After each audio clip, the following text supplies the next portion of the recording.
Ilang araw ang mabilis na lumipas sa Eastern War Zone. Si Lu Sheng ay payapang nanatili sa kanyang vilya. Tahimik na pumapasok at lumalabas sa dreamscape para pataasin ang kanyang lakas.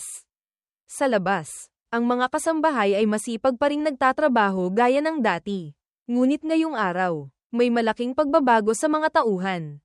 Si Wang Yan ay magalang na naglakad sa unahan. Kasunod niya ang isang batang babae na may blondeng buhok na nakatali sa dalawang gilid. Tahimik na may dalang isang tasa ng mainit na tsaa. Hindi marami ang kasambahay sa vilya ni Lu Sheng. Karaniwan, si Wang Yan mismo ang naguulat kay Lu Sheng.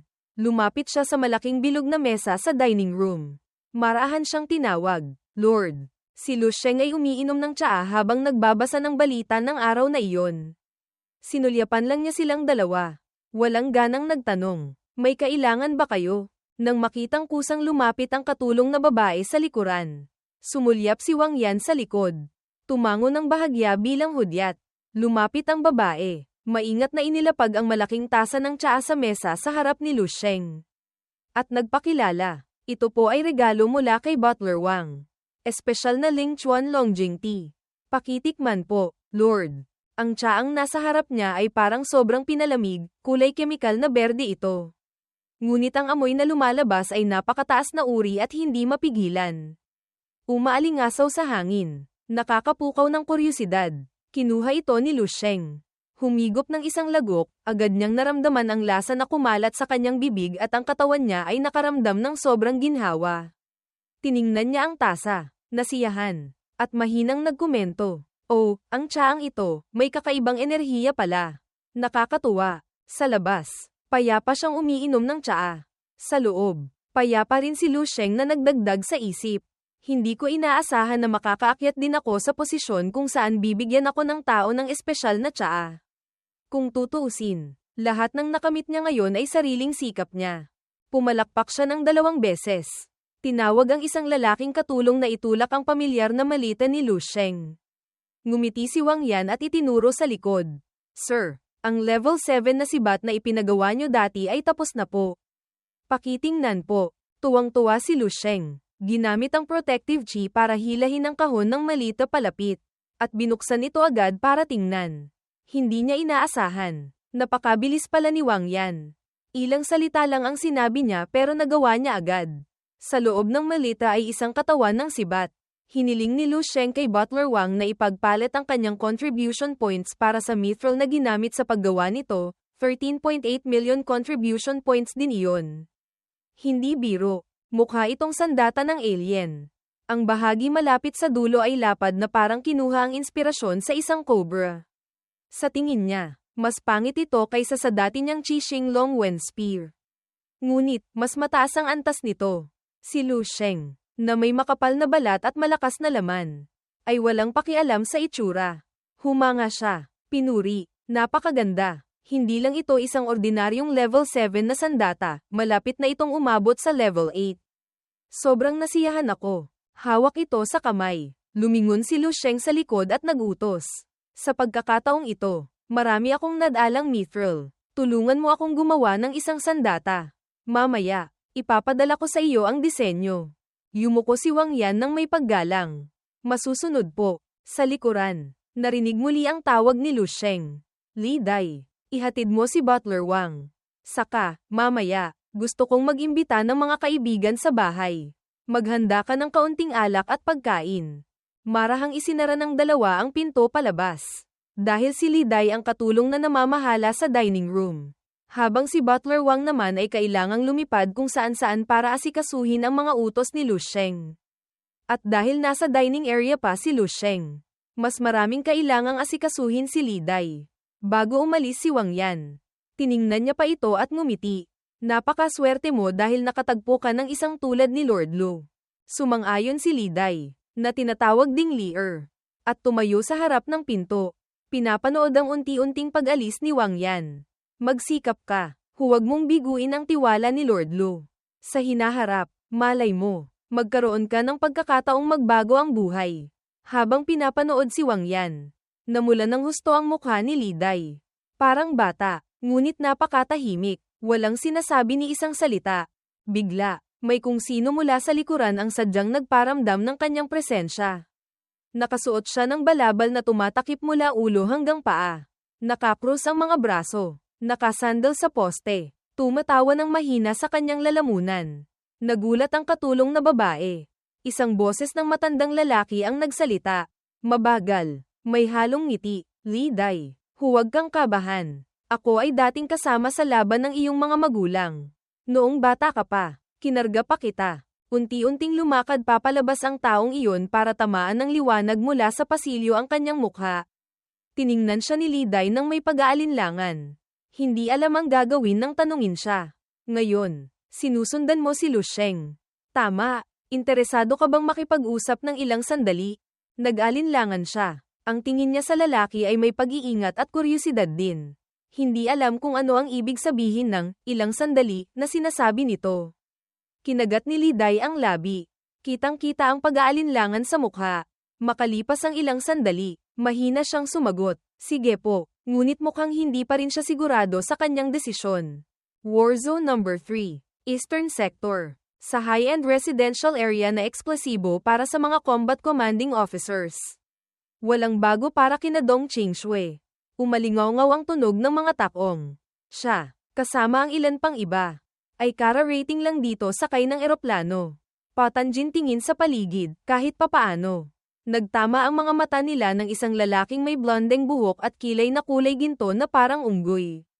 Ibinaba nito ang salamin. Sinulyapan ng kapansin-pansing babae malapit doon. Tuwang-tuwa na bamulong. May maganda. Sa ilalim ng maliwanag na sikat ng araw. Ang uniforme ng opisyal ay hapit sa mga kurba ni Dong Qingshui. Makikitang maluwag ito ng bahagya, na nagpapakita ng katayuan ng nagsusuot at pagiging maingat din. Napakaganda pa ng kanyang tindig. Pagtingin sa itaas, ang kanyang kapansin-pansing puting buhok, kakaunti lang ang mayroon niyan, ay bumagay sa kanyang seryosong mukha na may likas na kaakit-akit na aura. Hindi na kailangang sumulyap o maglagay ng kolorete sa labi. Madali ka nang maakit. Ang ganitong uri ng kayabangan mula pa pagkasilang ay hindi nakukuha sa pagsasanay. Ang isang taong veterano na sa larangan ng pag-ibig ay syempre, mabilis itong napansin. Pinuri ng lalaking may blondeng buhok ang sarili. Ang aurang ito, bagay sa panlasa ko, hindi masama. Sa mundong ito, may 7x7 katumbas 49 na paraan ng panliligaw. Halimbawa, magsimula sa tanong na, kumain ka na ba? Ngunit ang tiyong ito, na may sandamakmak na bituin at buwan sa balikat, ay pinili ang pinakabastos na paraan. Itinukod niya ang kamay sa pader sa likuran ni Dong Qingshui. Hinaranggan siya, at hamaba ang bati. Hello, saang warzone ka galing? Anong division? At saka, bawat salita, lumalapit pa siya kay Qingshui. Sadyang ipinapakita sa kanya ang 7 bituin sa kanyang balikat. Ang ganitong paraan ng panliligaw ay marahil nakapagpatulo na ng maraming itlog ng mga babae kaya ginamit niya agad kay Dong Qingshui. Pinipilit siyang hindi makatanggi o hindi siya pansinin. At tama nga, mabilis siyang pumusture ng formal. Itinaas ang kamay para mag-report. Colonel Dong Qingshui, 1182nd Division.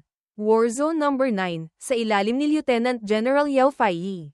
Bumabati po sa inyo, sir. Ngumisi ang lalaki. Yao Faiyi, hindi ko kilala.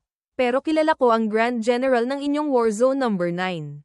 Ngayong gabi, kumain ka kasama ko. Ha, tatawagan ko rin ang Grand General nyo para sumama. Ito na naman ang estilo ng paggamit ng posisyon para akitin ang tao. Walang interes si Dong Qingshui. Tumalikod siya agad pagkatapos ng military protocol. Paumanhin po, may hinihintay ako. At saka, may lakad na po ako ngayong gabi. Kanina, seryoso siyang nag-report. Ngayon, napakalamig niya. Siyempre, isa rin itong direktang pagtanggi. Ang mga bituin sa damit niya ay wala lang. Ang Grand General na iyon, na-ignore ng direkta ng magandang babae nang walang pakundangan. Dumilim ang mukha niya. Mula sa itaas, tiningnan niya ito pababa. Inuutusan. Ikansela mo yan. Pumunta ka agad. Mas matigas pa kaysa yelo si Dong Qingshui. Sa pagkakataong ito, wala pa rin siyang pakialam.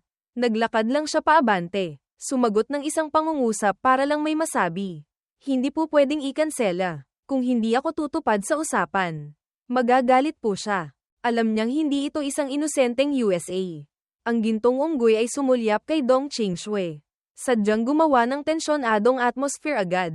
Yumuko siya. Sadyang nagsalita para marinig niya ng malinaw. Kung gayon, isama mo siya. Naku-curious ako, dito sa Warzone number 3, kaninong galit ang may mas malalang kahihinatnan kaysa sa akin? Malinaw na isang banta, kung hindi ka pupunta, may kahihinatnan ka. Habang nakikipagtalo sa babae, may biglang tumapik sa balikat ng Grand General na Tio. Nainis siya, mabilis na lumingon, at nasalubong niya ang gwapong mukha ng isa pang mas matandang Tio. Sige, para makita mo mismo, yung tao, may puting buhok, asul na mata, nakasuot din ng uniforme ng militar, mukhang mas VIP pa kaysa sa gintong unggoy. Habang natutulala pa ang kalaban, diretsahan niyang sinunggaban ang kwelyo ng gintong unggoy. Hinigpitan ito, ngumiti siya ng may kumpiyansa, na nagpatakot sa lalaki. Sino ka? Mahalaga pa ba kung sino ako sa puntong ito? Binuhat siya ng lalaki sa kwelyo na parang isang manok na pumuputak. Nagpupumiglas. Ang Grand General ng Eastern Warzone, ganito lang ba ang lakas? Nagpupumiglas ang lalaki. Sinusubukang tanggalin ang kamay sa kanyang leeg. Pero hindi niya magawa, lumitaw na lahat ang mga ugat sa leeg niya. Nang makitang wala namang kasayahan dito, diretsahan niyang itinapon ang gintong unggoy sa pader. Napakadali, parang nagtatapon lang ng magaang bagay. Tumama siya sa pader, nabasag ang malaking bahagi nito. Ang level 7 Grand General, hindi naiiba sa isang ipis na tinapakan. Habang ang isa naman ay umirap lang at umalis. Naiinis. Ganyan lang pala. Tapos mangangahas ka pang ligawan ng kapatid ko. HMPH. Basura. Ako, bilang kuya niya, hindi papayag. Habang nakasimangot at nakakunot ang mga puting kilay bilang babala, biglang narinig ang boses ng kanyang kapatid. Kuya. Agad siyang nagpakita ng nakakatuwang itsura. Lamambat din agad ang boses. Puno ng hindi may tatagong pambabala. Oh, hi, bunso. Ang tagal nating hindi nagkita. Hindi ko inaasahan. Lalo ka pang gumaganda. Si Dong Qingshui naman ay sanay na sa ganitong pag-arte ng kuya niya. Nakakrus ang mga braso. Maikli siyang sumagot. Dahil nandito ka na, mauuna na akong umuwi. Ngunit hindi siya pinigilan ng kuya niya. Komportableng ipinasok ang mga kamay sa bulsa. Naglakad sa kabilang direksyon. Tumatawa pa ng malakas. Ang lamig mo pa rin gaya ng dati. Haha, sige. Sabihin mo sa lahat ng experts ng Eastern Warzone, si Dong Shengyi. Dumating na. Isa sa dalawang kilalang tao na may mataas na posibilidad na humadlang sa love life na matagal nang ikinababahala ni Dong Qingshui, ito na nga. Tingnan mo pa lang kung paano niya tratuhin ang mga satellite na umiikot sa kapatid niya. Malalaman mo nang marami na siyang naputulan ng balahibo bago pa makapagtanong kay Dong Qingshui ng higit sa 3 beses. Nakatago sa makukulay na ilaw ng bar. Hindi may pagkakamali, ang bulaklaking damit ni Qin Xiaojun. Sa gitna ng ingay at gulo ng mga taong dumadaan. Nakaupo siya sa counter kasama ang isang binatang nakaordinaryong damit, pero mukhang kapansin-pansin pa rin. Inalag ni Lu Sheng ang yelo sa kanyang baso at tinanong ulit ang kwento niya kanina. Dong Qingshui, pumunta sa Warzone number 3 para sunduin ang tao. Itinaas niya ang baso ng alak at ininom ito ng isang lagok. Tumawa si Xiaojun. Oo, tama. Kaya nga sinasabi ko. Talagang hindi biro. Hindi maikakailang isang expert sa love field. Simpleng pakikipag-usap lang sa lalaki, pero ang dating ni Qin Xiaojun ay mas malakas kaysa kay Lu Sheng. Si Lu Sheng, kahit anong tingin, mukhang tanga kumpara sa tiyong ito. Komportableng tinawag niya ang waiter. Itinuro si Lu Sheng, at sinabing magdala pa ng pagkain. Siya na raw ang magbabayad. Sa ganitong kakomportable, sa buong Eastern Warzone. Baka si Xiaojun lang. Binaliwala ito ni Lu Sheng. Humigop lang siya ng alak habang nagtatakang nagtatanong. Dong Qing, hindi. Si instructor, may kaibigan bang dumating sa Warzone? At kailangan pa siyang personal na samando. Gusto pang magtanong ng marami ni Lu Sheng. Ngunit hindi niya alam kung saan magsisimula. Kaya sinundan na lang niya ang mga kwinento ni Xiaojun. Tumawa si Xiaojun. Ako nga, pagdating ko, baka hindi man lang ako pansinin ni Qingshui. Hindi iyon kaibigan, kamag-anak. Kapatid sa ama, ang pangalan ay Dong Shengyi. Itong si Dong Shengyi, hindi siya ordinaryong tao. Katulad mo, isa siyang napakagaling na martial arts genius. Siya ang paboritong disipulo ng Martial Saint. Pwede mong sabihing, tagapagmana siya ng Martial Saint. Narinig ito ni Lu Sheng pero hindi naintindihan. Tiningnan niya ang mukhang pulang-pula na dahil sa alak, na sinusubukang sabihin sa kanya ang bawat salita ng may diin. Natulala si Lu Sheng. Ganoon ba? Kung gayon, talagang napakagaling niya. No. Ang itsurang iyon ay nagpatawa ng malakas kay Qin Xiaojun. Sa tingin mo, parang hindi naman ganoon kagaling para sa iyo. Sinusubukang gayahin ang ekspresyon para magkwento pa siya, ngunit kabaligtaran ang epekto. Muling humigop ng alak si Lu Sheng. Tulala, ganoon ba ka-obvious? Isang mabilis na tapik, ang kamay ni Xiaojun ay nasa balikat na ni Lu Sheng. Puno ng pagiging malapit, sa gitna ng malakas na tugtog. Bumulong siya sa tainga nito. Nagkukwento. Alam ko, bata ka pa pero 12 star na ang combat power mo. Napakagaling ng iyong talento, bata at matagumpay, pero sinasabi ko sa iyo. Huwag kang magiging kampante. Handa na si Xiaojun sa kanyang kanta ng bayaw na nagpatakot sa maraming magagaling na lalaking may balak kay Dong Qingshui. Dong Shengyi, talagang hindi siya ordinaryong karakter. Ang tagapagmana ng Martial Saint, hindi kasing simple ng iniisip nyo. Hindi lang yan. Si Dong Qingshui ay may isa pang kuya, ang pangalan ay Dong Pat Ian. Siya ang namumuna sa star rankings ng Central War Zone. Ang combat power niya ay umaabot sa 27 stars.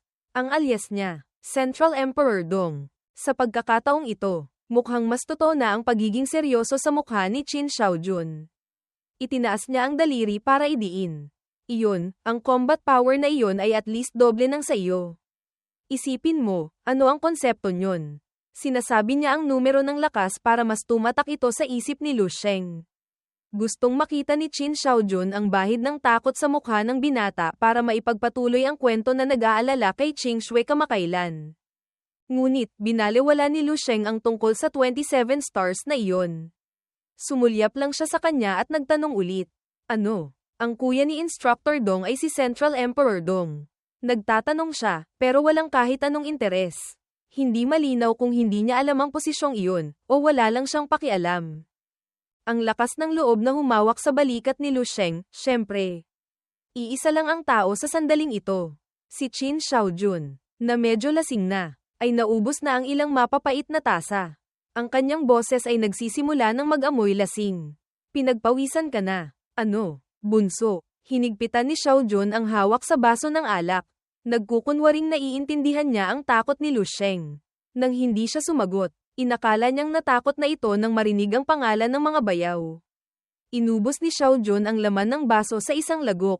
Tinapos ng simple. Kung gusto mong ligawan si Dong Qingshui, kailangan mong lampasan ang dalawang harang ng mga kuya niya. Mahirap ang daan sa hinaharap. Binata, ingat ka. Sa gitna ng mga umiikot na makukulay na ilaw sa itaas.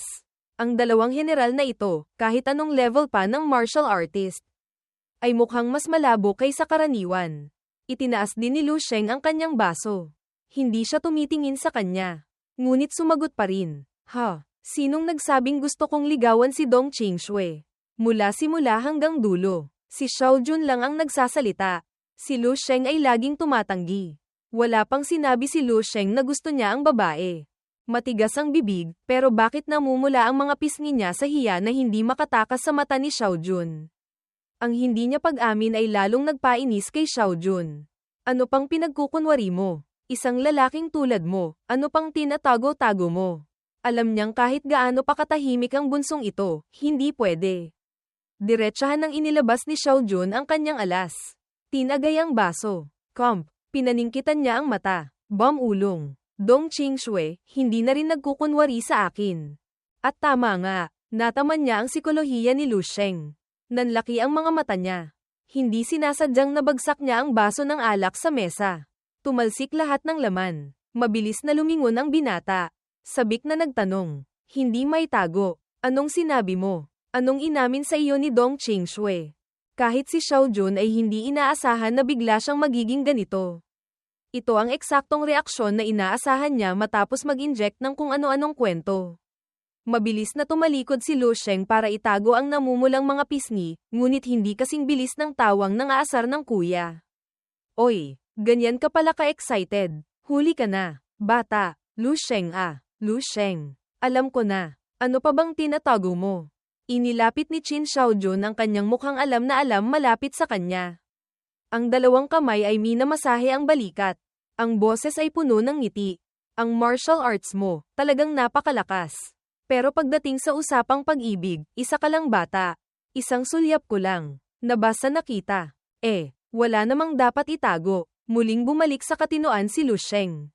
Kalmado pa rin ang mukha. Ngunit ang tanong na lumabas sa bibig niya ay malinaw na para mag-imbestiga. Tama ang sinabi mo. Anong inamin sa iyo ni Instructor Dong? Hindi na napigilan ni Xiaojun ang bibig. Halos mapunit na sa kakatawa. Hehe, ano ba ang gusto mong aminin niya sa iyo? Baka sa sobrang tanong, magsawa si Lu Sheng at hindi na sumagot. Masasayang lang ang buong gabi. Huminto si Xiaojun sa pagtawa. Umupo ulit sa tabi niya. Sige na, hindi na kita aasarin pa. Tiyak na may gusto siya sa iyo, pero... Bigla niyang itinuro ang mukha ni Lu Sheng gamit ang hintuturo. Natigilan si Lu Sheng. Napatingin. Seryoso at puno ng paninisi ang boses ni Xiaojun. Ikaw na bata ka. Nung isang araw, balak kanyang ayain kumain. Sigurado akong gusto lang niyang pag-usapan ito sa iyo. Ang resulta, pinaghintay mo siya sa wala. Ang galing mo. Namula na naman ang mga pisngi niya. Tulala siyang napasabi ng, sa isip.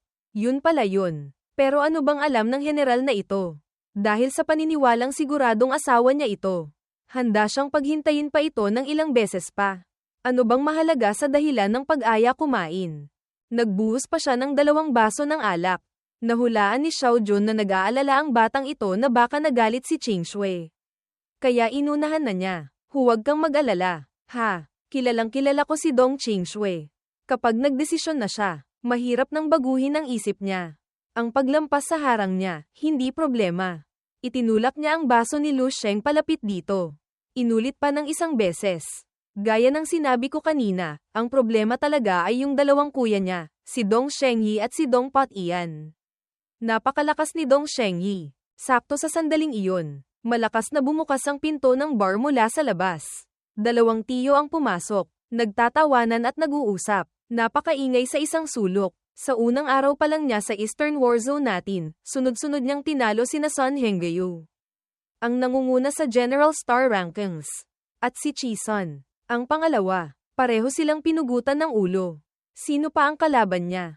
Mukhang exciting. Parehong napatingin sina Lu Sheng at Qin Xiaojun sa direksyong iyon. Nakikinig. Oo nga, narinig ko. Sa pagkakataong ito, lumabas siya sa kanyang seclusion, handa siyang hamanin ang 4 na malalaking war zones para patunayang walang kapantay ang kanyang martial daw. Iyon ang pathseeking sainthood, daan patungo sa pagiging santo. Seryosong nagkomento ang lalaking kalbo. Ang martial saint, masyadong OA na yun. Napakarami nating expert sa war zone. Tiyak na may makakatalo sa kanya. HMPH. Hindi man narinig ni Qin Xiaojun ang pangalan. Alam niyang kung sino ang pinag-uusapan ng dalawa. Nawala lahat ng bakas ng alak sa mukha niya. Bumulong siya. Dong Shengyi, nagsimula na siyang kumilos. Malapit na ang Eastern Assembly, tapos darating siya para manghamon sa oras na ito. Napakayabang. Muli niyang nilagok ang alak sa baso. Glug-glug. Habang nagpapatuloy sa pagdadaldal, kasing excited din siya ng 2 kanina.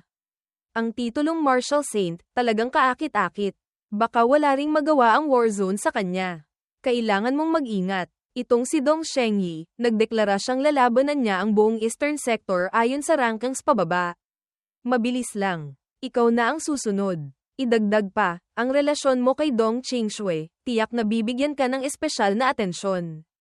Sa pag-iisip, ang eksenang ito ay parang madramang teleserye na bihira lang gawin ng mga palabas. Ang crush ng kapatid na babae, bakit makikipag-away para sa ranggo sa kuya? Bigla, may tanong na lumabas kay Lu Sheng. Ano ang relasyon ni na Dong Qing Shui at Dong Shengyi? Naamoy agad ni Xiaojun na may mali. Anong ibig mong sabihin? Gusto mong makiusap si Dong Qing Shui para palampasin ka ni Dong Shengyi? Napangiwi siya. Agad na tumanggi. Siyempre hindi. Sino namang gagawa nyon? Iniisip ko lang, sa pagkakataong ito. Ang pagpunta ni Dong Shengyi sa Warzone, malinaw na gusto niyang samantalahin ang pagkakataon para hamanin ang lahat ng bayani, para palakasin ang kanyang invincible martial will. Napakahalaga nito para sa kanyang pag-breakthrough sa martial saint sa hinaharap. At, kuya pa siya ni Dong Qingshui, diretsahan na. Future brother-in-law. Ang inosenteng batang si Xiao Jun ay pinaikot-ikot ni Lu Sheng.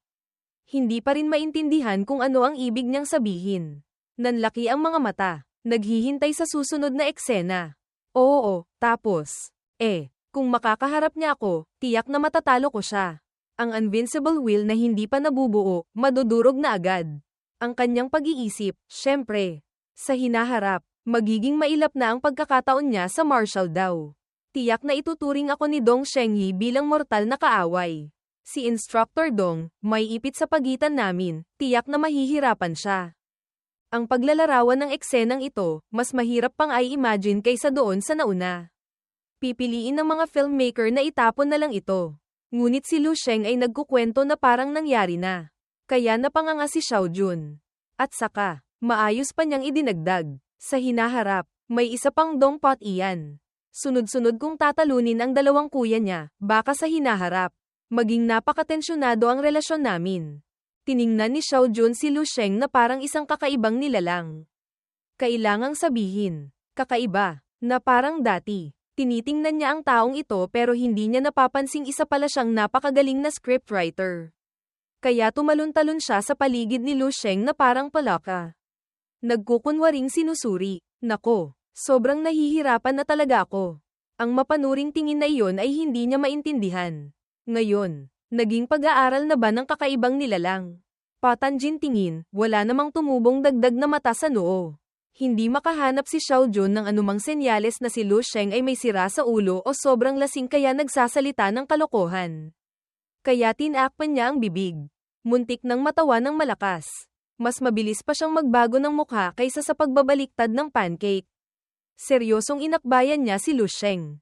Itinaas ang isang hinlalaki. Walang tigil sa pagsasabi. Naiintindihan ko na. Naiintindihan ko na. Pagdating sa pagpapanggap na cool, ikaw pa rin talaga. Lu Sheng, bilib na ako sa iyo. Bumulong siya. Seryoso ako. Nang makitang nakaturo na naman ang hinlalaki ni Xiao Jun. Tama. Seryoso rin naman ako. Alam ko, sa puntong ito, kahit buong gabi pang kumbinsihin si Xiao Jun, wala ring mangyayari. Ang dalawang kuya ni Qingshui sa isip niya ay parang mga Diyos na. Ang mga salita ni Lu Sheng ay para na lang sa sarili niyang pag-e-encourage. Kasabay nito, sa ibang lugar sa Warzone, may malakas na pagsabog, may lumabas. Pinagpag ang uniforme ng militar na hindi man lang gaanong nadumihan. Malinaw ang boses na may pangmamaliit. HMPH. Hindi man lang kinaya ang isang atake. Ang puting buhok at marangal na tindig na ito, kung hindi si Dong Shengyi. Sino pa? Sa paligid niya, maraming taong nakahandusay. Yung mga gising pa, narinig ang kanyang pang-iinsulto. Ganito lang ba ang kaunti niyong kakayahan? May hawak silang sandata pero hirap pa ring tumayo. Napakalakas. Ang taong ito, napakalakas. Halos 10 tao ang nakapalibot kay Dong Shengyi. Ngunit walang nang ahas na lumapit. Lahat ng 10 nangungunang General Stars ay nagsama-sama na pero wala pa ring nagawa sa kanya. Anong gagawin natin? Tiningnan ng asul na protective chi na lumalabas mula sa katawan niya, nagkatinginan ng mga martial artists sa kaba.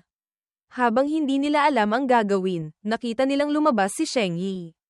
Itinaas ang kamay. Tinawag ang pangalan ng kanyang kapatid bilang pagbati. Sa tapat, tinawag din ni Dong Qingshui ang buong pangalan ng kuya niya bilang tugon. Ang grupo ng mga martial artists ay opisyal nang na-ignore dahil wala silang laban kumpara sa kapatid. Ako rin. Isang masiglang maliit na babae ang sumilip mula sa likuran ni Dong Shengyi. Mabilis magsalita, masaya. Senior Brother Dong, nagtago ka ng 20 taon. Sa paglabas mong ito, tiyak na magugulat ang buong Shenzhou. Hello, Ate Qingshui. Hindi siya natakot sa aura ni Dong Shengyi. Nakikipagbiruan pa na parang matalik silang magkakilala. Siyempre, nakakagulat. Nakakrus pa rin ang mga braso. Kalmado. Kilala rin siyempre ni Qingshui ang batang babaeng ito.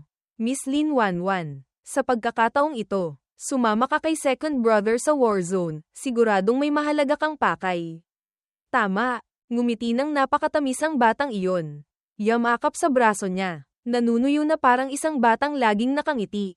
Siyempre naman, Ate Qingshui, Pagkatapos siyang tawagin ng malapit, bumulong siya ulit. Nagsasagawa ako ng isang research tungkol sa monster genes, kailangan ko ng maraming samples. Kaya sumama ako kay Senior Brother Dong dito. Ang bagay na ito, kailangan ko pa ng tulong ni Ate Ching Shui. Sa simula, balak ko sanang tumawag pa ng tao mula sa Eastern Military Region, pero lahat sila tinalo ni Senior Brother Dong. Sa itsurang iyon na hindi alam kung matatawa o may iyak, alam mong naapektuhan ng husto ang kanyang research. Narinig lahat ni Dong Shengyi. Sumingit para magkomento. Ang mga tao sa Eastern War Zone, puro lakas lang pero walang teknik. Hindi magagamit, maliban kay Sun Haoyu na nangunguna, medyo okay pa siya. Si Sun Hengyu, itinama siya ni Ching Shui mula sa malayo. Mukhang may respeto naman, pero hindi man lang maalala ang pangalan ng tao. Ngunit, Heng o Haoman, sa mata ni Dong Shengyi.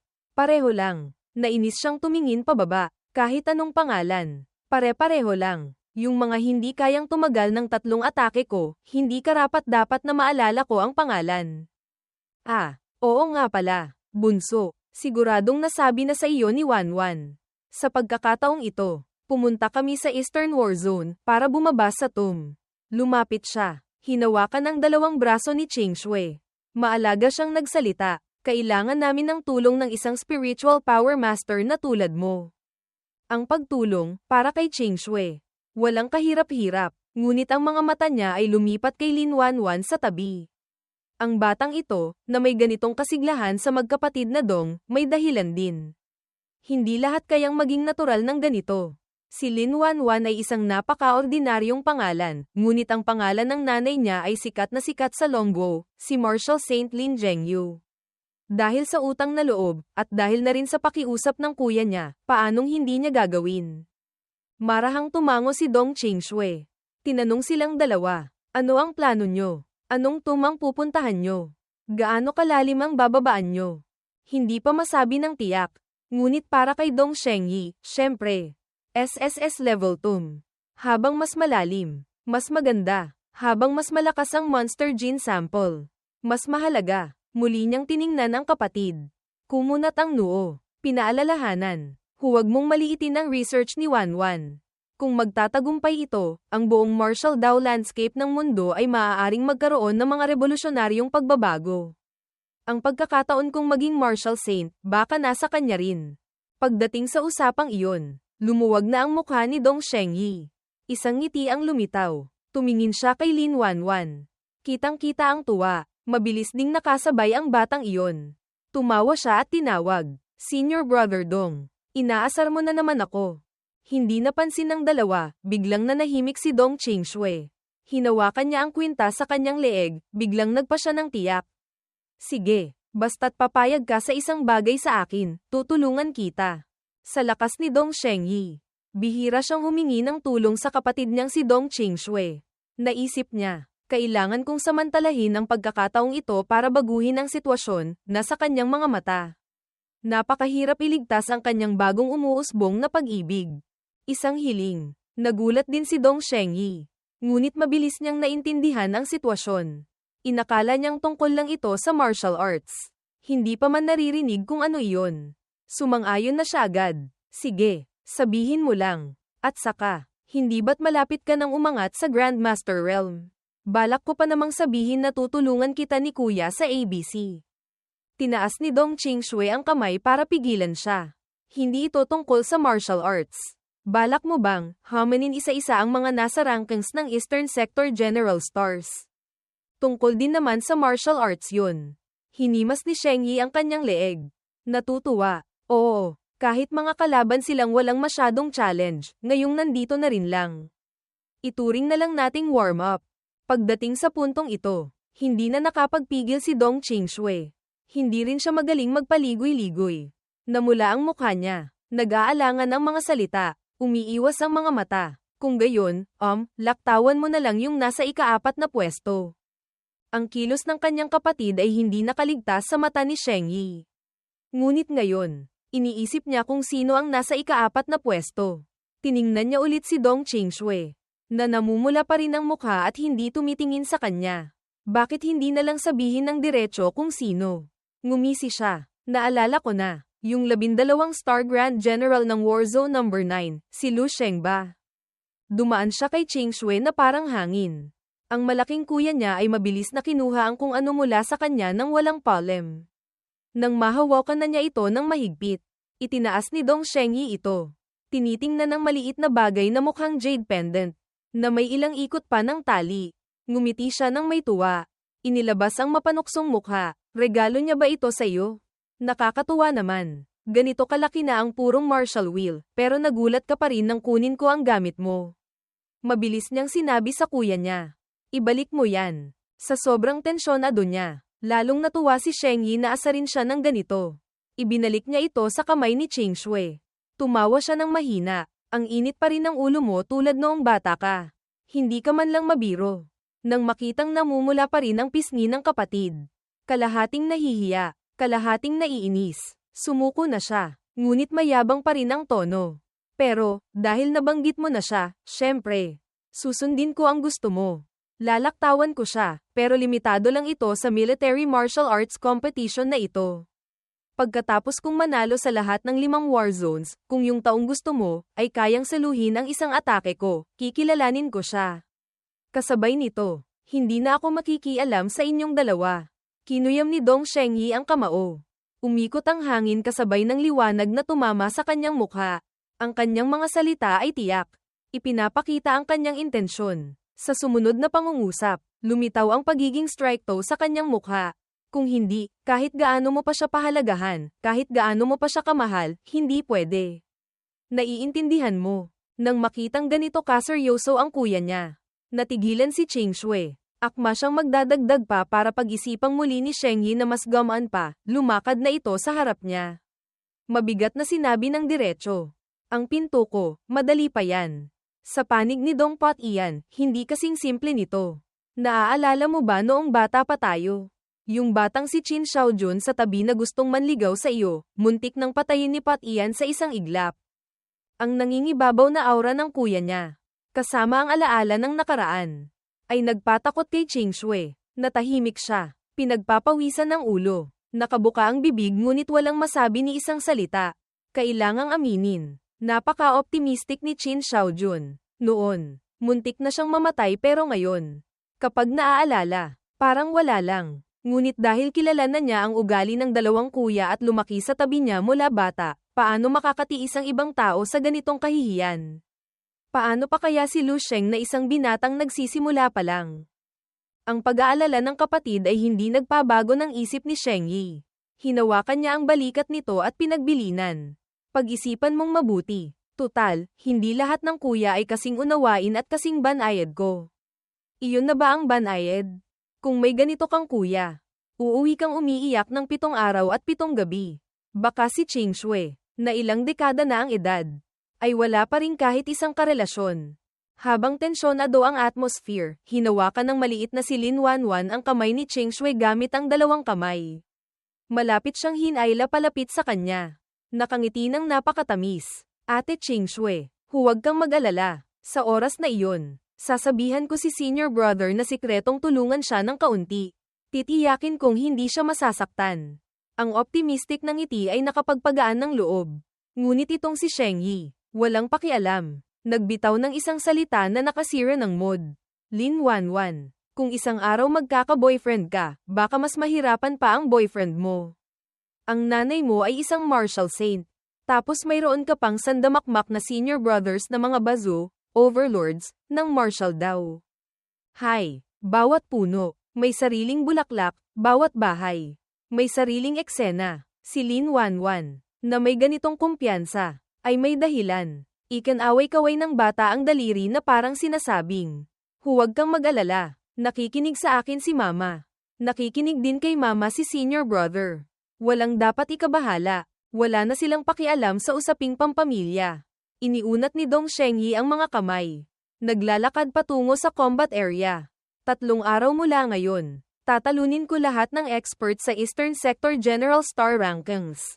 Pagkatapos ng 3 araw, papasok tayo sa tomb. Maghanda kayong mabuti. Si Dong Ching Shui, na naglalakad sa tabi, ay walang imik nang ngumisi ang kuya niya at bumulong ng pangalan.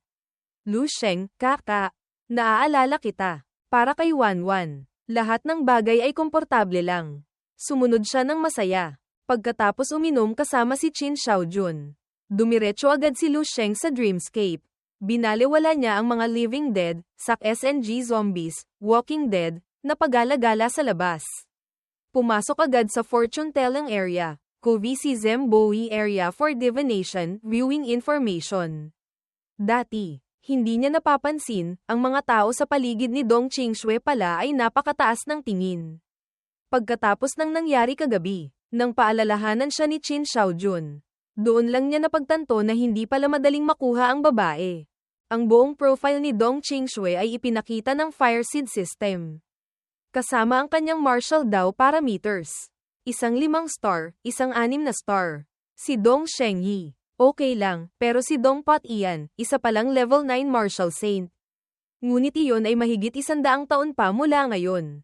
Ang Mastok sa level 8 Grandmaster Realm sa loob ng 100 taon ay hindi naman bihira. Ngunit kahit ganoon, maituturing pa ring napakagaling ng talento. Bumantong hininga si Lu Sheng.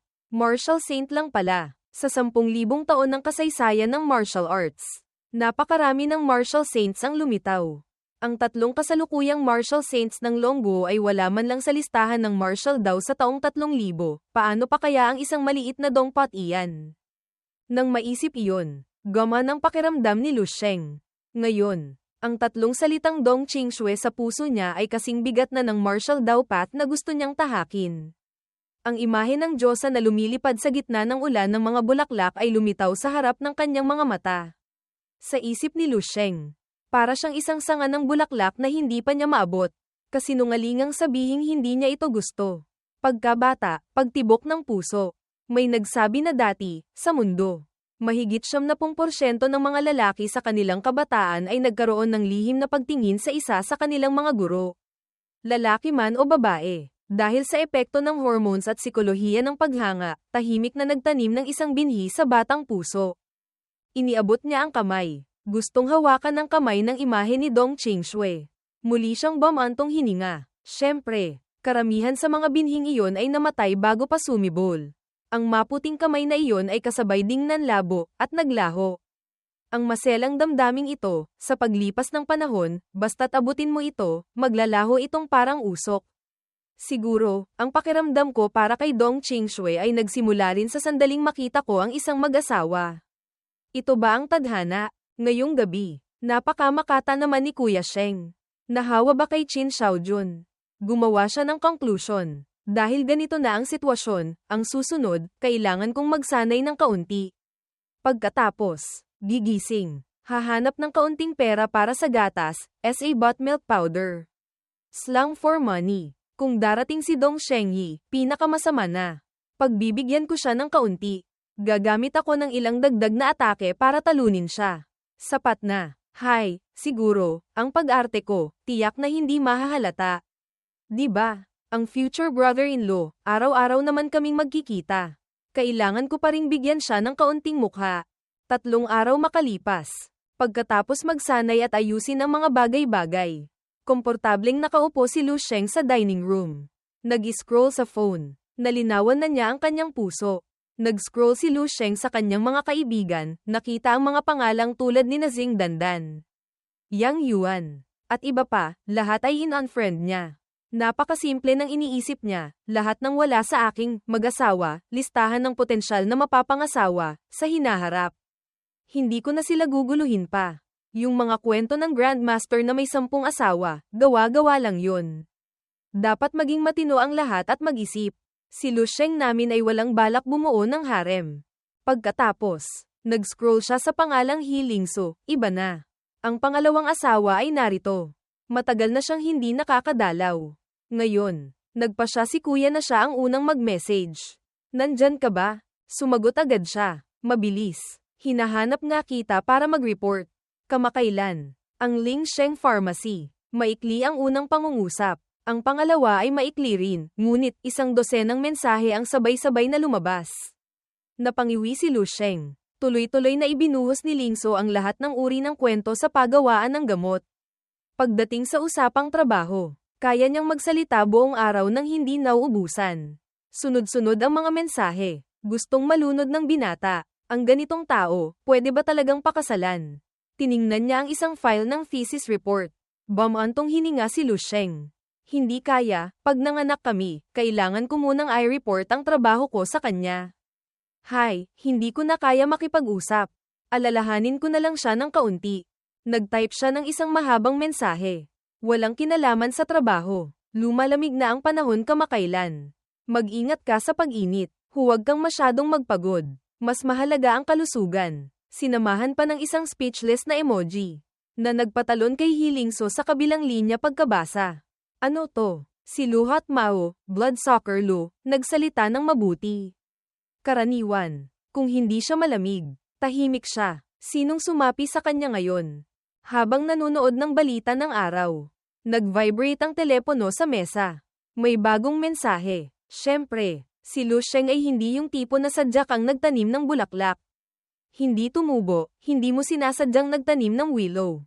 Tumubo naman. Balak lang niyang magpakita ng kaunting pag-aalala, hindi niya inaasahan. Nakita niya ang isang mahabang mensahe, sino ka? Bakit mo ninakaw ang telepono ni Lu Sheng? Kung napulot mo ang telepono ng iba, ibalik mo. Naintindihan mo. Sa ibaba, may larawan pa ng isang seryosong panda na nagpapaalala, binabalaan kita gamit ang masasamang salita. Hay, huwag na lang kumustahin. Hindi makasabay si Lu Sheng. Bigla niyang naalala, 3 araw na, bakit hindi pa dumarating si Dong Shengyi? Dahil lang sa balitang nabasa niya kanina, tinalo na niya lahat ng experts ng Eastern War Zone. Maliban kay Sun Hengbeo, ang pinuno ng 7 luminaries. Lahat ng iba pa ay tinalo sa isang atake lang. Ang headline ng dyaryo, Dong Shengyi tinalo ang nangunguna sa rankings ng Warzone number 9. Hindi mapigilan. Bumulong si Lu Sheng. Malinaw na nakipaglaban na siya sa lahat, pero hindi niya ako hinanap, ang nasa ika-4 na ranggo. Nakakatuwa naman yun. Sadyang nilaktawan niya ako. Pinagbibigyan niya ba ako? Tiyak na dahil kay Dong Qingshui. Hindi niya inaasahan, nakaramdam siya ng kaunting pakiramdam ng pagiging kepman, umaasa sa iba. Pagdating sa usaping ito, mukhang mas malinaw na ang isip ng binata kaysa dati. Mabilis niyang napagtanto. Pinagbigyan mo ang kapatid mo, kung gayon. Pagbibigyan ko rin ang asawa ko. Hindi mo ako ginalaw, hindi rin kita papatulan. Ibinaba niya ang baso ng tubig sa mesa. Bumangon si Lu Sheng. Oras na para pumasok muli sa tomb. Tutal, ang martial arts competition ng Eastern War Zone ay ilang araw pa naman. Hindi lang ang paggawa ng sandata ang nangangailangan ng pera, sa hinaharap. Pagpapakasal, pag-aalaga ng asawa at anak, lahat kailangan ng pera. Bumalik sa pagiging malamig na si Saint Sheng. Ipinasok niya ang mga kamay sa bulsa. Lumakad palabas. Nag-utos kay Liday. Tulungan mo akong ayusin ang mga gamit ko. Aalis ako para sa isang misyon. Mabilis na sumagot ang katulong. Opo. Dumiretso si Lu Sheng sa tomb na pinuntahan niya nung isang araw. Ngunit, ito kaya yung SS level tomb na target ni Dong Shengyi. Lumapag sa likuran si Lin Wanwan. Anak ng martial saint, ngunit pinalaki na parang isang prinsesa. Pagkatayo pa lang, dumaing na siya. Medyo malamig dito sa loob ng tomb. Kabaligtaran ni Dong Qingshui. Natawa si Shengyi. Kung magpo-focus ka lang sana ng kaunti sa martial daw, hindi ka naman siguro makakaramdam ng lamig. Napakaganda ng iyong jeans pero sinasayang mo lang. Walang pakialam si Lin Wanwan na pinapuna siya o inaasar. Komportable pa siyang tumawa. Nagbuhos siya ng kaunting lakas sa pendant na Buddha na kasusuot lang niya, mula doon. Lumabas ang isang mainit na aura na pumalibot sa kanyang buong katawan. Ayon, hindi na malamig. Tumawa ng malakas si Lin Wanwan sa likuran. Napakaganda gamitin ito. Ano pang kailangan ng martial will at kung ano-ano pa. Mayroon ding katulad nito si Dong Qingshui sa kanyang kamay. Ngunit hindi niya ito ginagamit. Tinitingnan lang niya ito. Si Shengyi, na naglalakad sa unahan, ay lumingon ng bahagya, ngumiti, at nagpaalala. Halos katulad din yan ng ibinigay sa iyo ng batang iyon, pero ang halaga, magkaiba sila ng langit at lupa. Ang martial saint will na nakapaloob dito, hindi may kukumpara. Nanahimik siya, hindi tumutol, ngunit sa puso niya, itinaman niya ito. Sa tingin ko, mas maganda pa rin ito. Siyempre naman, ang pagmamahal na ibinuhos dito, siyempre mas mainit kaysa sa martial daw. Ngunit si Qingshui ay hindi yung tipo na ipinapakita lahat. Nandito na sila, iisa lang ang layunin. Si Dong Shengyi, masigla, hindi na nagsalita pa ng marami. Magsimula na tayo. Ang pangunahing misyon ng lahat ay i-explore ang abyss. Hindi nyo kailangang kumilos. Ako na ang bahala sa lahat ng exotic beasts. Nagtaas ng kamay si Lin Wanwan. Todo ang suporta. Saan mang may kasiyahan. Nandoon siya. Ang S-level tomb sa umaga ay puno ng masangsang na amoy ng kamatayan. Ilang kalansay ng halimaw na may bahid pa ng dugo ang nakakalat kung saan-saan. Lumilikha ng eksenang nakakatakot sa mga mahihina ang loob. Tumingin sa paligid si Lu Sheng. Sinusuri. Dati. Sabi gabi. Ngayon. Araw. Pakiramdam niya ay medyo mas maganda ng kaunti. Nabawasan kahit papaano ang madilim at nakakainis na pakiramdam. Gayunpaman, mula sa itaas ng bunganga ng kuweba, maririnig pa rin ang mga tunog na dog-dog na parang may tumutugtog ng tambol mula sa ibaba. Umaalingaw-ngaw pa itaas, yung mga hindi sapat ang tibay ng loob. Kinikilabutan pa rin gaya ng dati. Ang takot ay nagmumula sa kahinaan. Kapag sapat na ang lakas, lahat ng demonyo at multo sa harap mo ay nagiging ilusyon na lang. Nagmamasid si Lu Sheng. Bigla, may sumagi sa isip niya, isang suntok, kayang sirain ang lahat. Para itong paalala, na nagpaintindi sa kanya. Hindi ko alam kung ang malalim na kamalayan sa tomb na ito ay naroon pa rin kaya. Mabilis siyang tumalon pababa agad. Kailangan niyang makarating mismo doon para malaman kung ang Asiya, sa loob noon ay umiiral lang sa A-level tomb na iyon, o laganap sa lahat ng tomb. Habang tinititigan ang maliit na butas pababa, sinabi ni Lu Sheng sa sarili. Hindi ito takot. Sa nakaraang pag-iimbestiga, nalaman niyang ang kalaban ay papel na tigre lang. Kahit mas malakas pa siya sa akin ng isang bangin ang pagitan. Wala siyang magagawa. Sa pag-iisip, ang halimaw na lamok na iyon ay mukhangang nakakatakot, pero yung pagpapanggap niyang diwata ay napakatagal, na nagpapatunay na wala siyang sapat na lakas para pumatay agad mula sa simula. Tama, naisip ni Lu Sheng. Kung hindi, bakit pa kailangang gumamit ng pandaraya para akitin ako papasok? Nang tumama ang paa niya sa bato sa ibaba, dumiretso na siya sa 30th floor kung saan niya dinala ang Red Jade Squad dati. Mas matindi ang amoy ng kamatayan dito sa ibaba, ngunit mas komportable si Lu Sheng kaysa dati. Nakagawa na ng conclusion ng binata, kung makaharap ko talaga siya, umatras na lang. Tutal, pumunta ako rito para magmina ng mithril.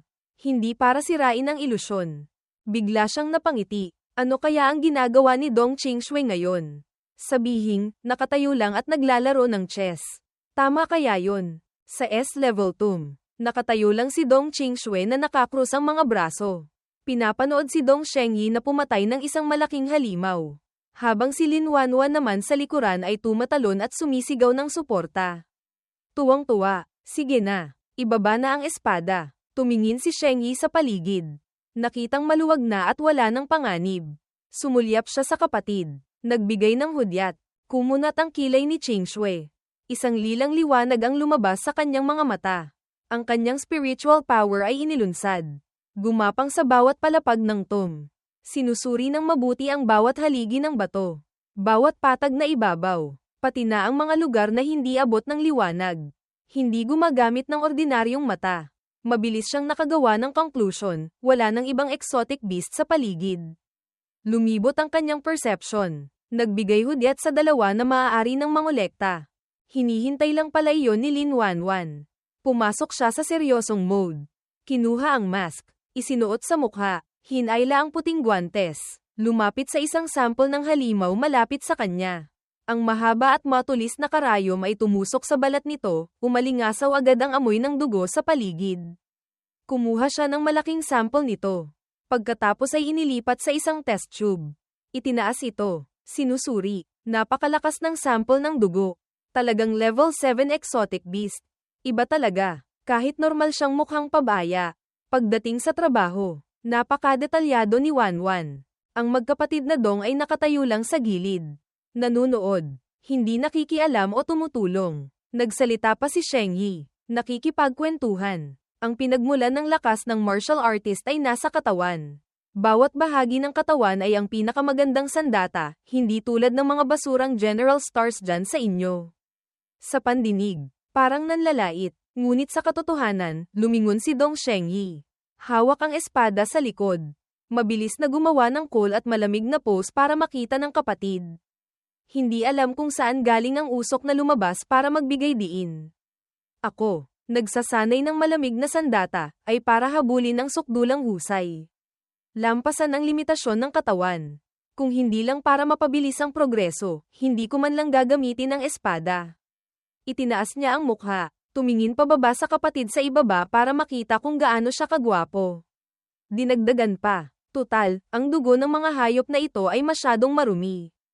Ang ganitong pagpapakitang gilas, sanay na si Cheng Shui.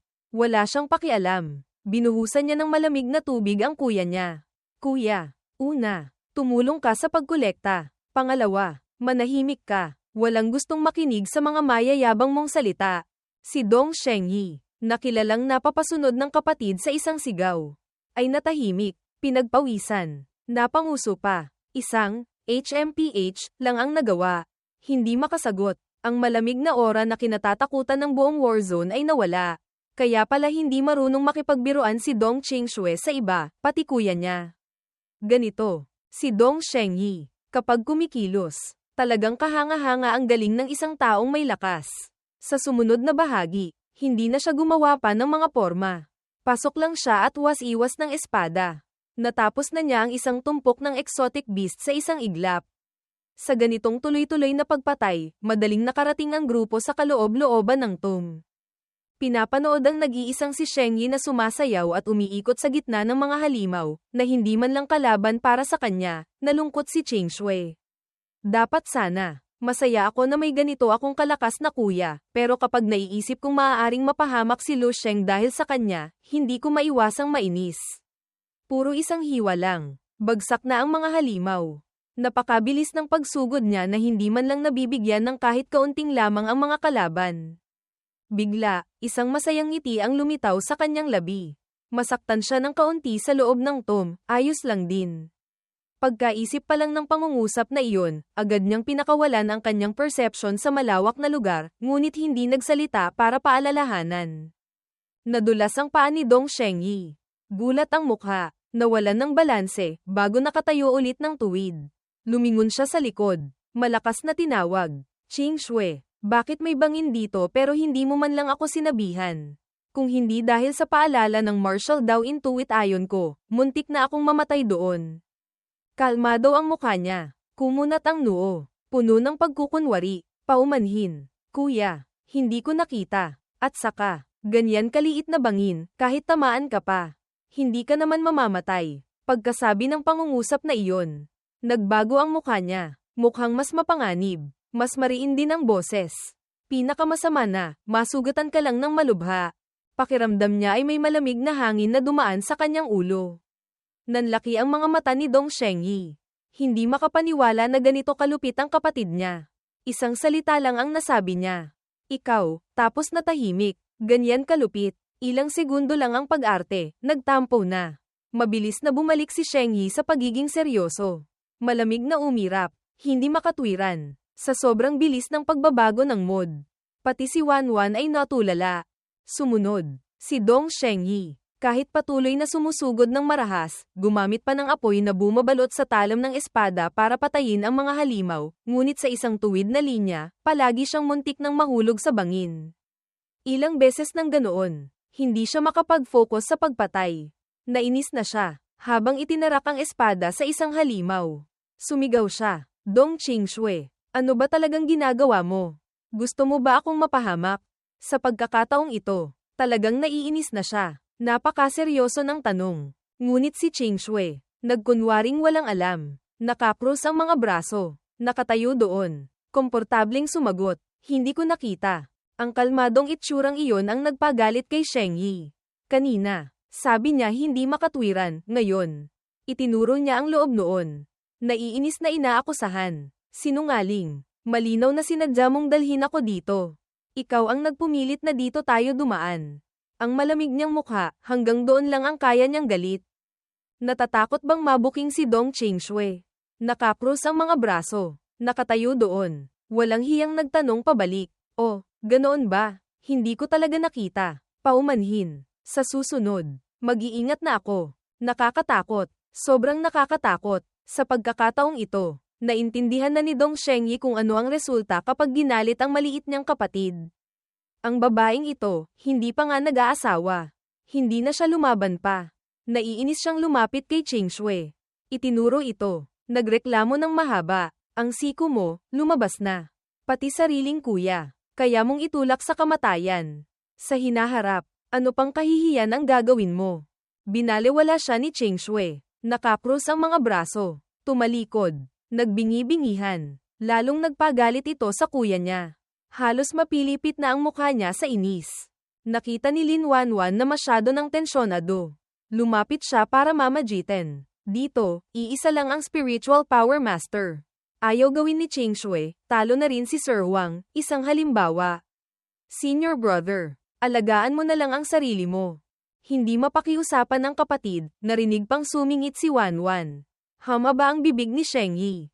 Hinayla siya palapit, sa hinaharap. Kapag nagka-boyfriend ka, huwag na huwag mong gagayahin ang batang ito. Ang babaeng ito, napakaitim na ng budi ngayon. Si Wanwan, nakatayo lang. Tinamaan din. Ang mga salita ay dumiretso sa tainga ni Ching Shui. Na naubusan na ng sasabihin. Minura mo na nga siya ng diretso, tama lang na itulak ka sa bangin. Mabilis na lumipas ang oras, nakarating na sila sa 34th floor. Nakaharap sa mga magma monsters. Si Dong Shengyi pa rin ang mag-isang sumusugod. Walang kinatatakutan kahit ano. Dahil sa sobrang yabang niya, hindi niya napansin ng mabuti. Nadulas ang paa niya. Pagkagulat pa lang ng mukha niya. Lumabas na agad ang mura.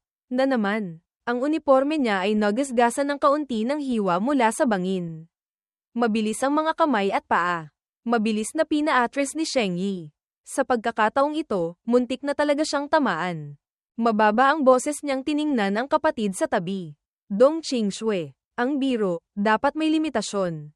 Kung masusugatan mo ako, tayong tatlo, hindi makakalabas dito.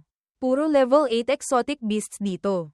Hindi mo ba nakikita? Kumunat ang noo niya. Lumingga-lingga sa paligid. Sinusuri, ngunit sa mata ni Shengyi. Umiiwas lang siya matapos saktan ng kuya niya. Galit na galit siya. Akmang magmumura na naman, nang makitang mukhang naguguluhan si Ching Shui. Sa pagkakataong ito, hindi ko talaga nakita. Hindi siya tumitingin sa tao, nakatingin siya sa isang piraso ng bangin na kasing liit ng salamin. Lumulutang sa ere. Isang maliit na pagkakamali lang. Mahihiwa ka na nito. Ang bangin na ito, bigla lang lumitaw. Dati, wala ito sa espasyong ito. Medyo, nakakabagabag ito. Lumingon siya sa dalawa. Puno ng pagtataka. Ganoon kahaba ang sinabi niya, pero si Lin Wanwan ay nakatakip ang bibig, si Dong Shengyi ay napipilipit na parang constipated. Walang masabi. Walang ganang nagtanong siya. Bakit, ganyan kayo makatingin sa akin? Kitang-kita ang takot kay Wanwan. Ate Ching Shui, sinabi mo, sa pagkakataong ito, ay hindi mo talaga nakita. Ibig sabihin ba, kanina. Nauutal siya. Hindi maituloy, ngunit tama sa iniisip ni Shengyi. Kanina, nakita niya lahat pero hindi nagsabi. Sumigaw siya ng malakas na parang matandang nakakita ng multo. Kapatid ko yan. Langit. Ito talaga ang kapatid kong gawa ng langit. Nang mabuking ng ganito, hindi na nagawang magpanggap na malamig si Ching Shui. Namulan ng husto ang dalawang pisngi niya. Umiiwas. Tumigil ka na sa kalokohan. Seryoso na ang problema. Ang mga bagong bangin na patuloy na lumalabas sa loob ng tomb, karaniwan ay senyales bago mag-riot ang tomb. Lumingon siya. Pinaalalahanan ng lahat ng may seryosong itsura. Mas mabuti pang umalis na tayo rito agad. Ang outbreak ng isang S-level tomb, hindi ito biro. Sa itsura niya, alam mong nagsasabi siya ng totoo. Tumingin si Lin Wanwan kay Shengyi. Kulang pa ng ilang samples na hindi pa nakukolekta, gustong tanungin ang opinyon niya. Tumingin ng diretso si Shengyi. Nagpasya siyang magpatuloy. Pansamantala, wala pa namang nakikitang malaking problema. Tanging ang kapatid ko lang ang problema. Dong Ching Shui, ngayon, ang mga salita mo, hindi na ako naniniwala ni isang letra. Sa pagkakataong ito, totoong natalo na siya sa argumento. Hindi makasagot ni isang salita. 30th floor ng tomb. Si Lu Sheng ay humihikab habang sinusuntok ang isang lumilipad na halimaw. Napakadali. Mas madali pa kaysa pamitik ng lamok. Dumiretso siya pababa hanggang dito, wala pang nakitang anumang kahirapan. Habang hinihigop ni Lu Sheng ang dugo at laman ng halimaw gamit ang straw. Tumatawa siya ng may tuwa. Nakita kong ginawa ito ng Red Jade Squad ng maraming beses, mukhang simple lang pala. Bigla, habang masaya siya, may kung anong dumaan sa isip niya na nagpamulat sa mga mata ni Lu Sheng. Isa iyong pakiramdam na nagpaalerto sa kanya, kasabay nito. Nakaramdam siya ng pagod. Sinubukan niyang alamin kung ano ang nangyayari. Ano to? May pakiramdam akong hindi maganda. Ang Immortal Cell ay nagpadala ng ilang kakaibang signal. Nag-focus si Lu Sheng, na parang nakikipag-usap sa Immortal Cell sa loob niya. Sinusubukang intindihin ang signal na ipinapadala nito. Ano kaya to? Hindi pa ito nangyari dati. Isang napakaliit na selula, pero kailangan ng sukdulang konsentrasyon. Ngunit nang matuklasan niya, kitang-kita ang pagkalito sa mga mata ni Lu Sheng. Ang kahulugan ng ganitong uri ng signal ay, ako mismo, o ilang mahalagang tao sa tabi ko, ay nasa panganib.